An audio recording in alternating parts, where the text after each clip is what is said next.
हर हर महादेव। तो आज थिला श्रावण मासर शेष सोमवार। तो आम बाहरी गलु पुरी रे थिबा ओमकारेश्वर मंदिर, जोटा कि बहुत प्रसिद्ध मंदिर। आ बाटर गला को बहुत सारा काउड़िया वाला पानी नहीं कि जाऊले। तो आम पहुँची गलु मंदिर रे। सेठी पहुँचवा पर आपन देखिए गोटे बहुत बड़ महादेव मूर्ति रही, जो आपड़ से प्रणाम करें। तापर मु एंट्री करी नंदी महाराज कान रे किछि मो मनस्कामना कही। सही मंदिर भितर ही आपण 108 ज्योतिर्लिंग पाइबे, जोटा कि आम ओडिशा रे प्रथम थर एमती गोटे मंदिर रे हेची। आपण देखि परथिबे पूरा 108 ज्योतिर्लिंग अच्छी। आपण समस्त को प्रणाम करि परिबे। आ सबु लिंगक पाखरे समस्तंकर विभिन्न आम ओडिशा रे जेते लिंग अछन्ते समस्तंकर नाम मध्ये मेंशन हेची। तो ये जगह को आपण फैमिली सहित तो सियोर विजिट करिया कथा। पुरी रे अच्छी बहुत सुंदर मंदिर, बहुत जन जानी भी नहांती।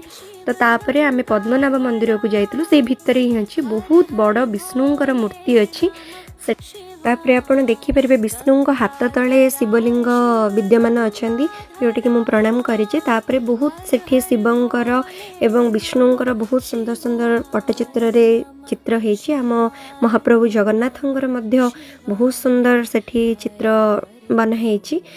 तापर सेठी आमर रथर गोटे चक मध्य रखाई, जोटा कि आपण जाके सेठी बुले पारिबे।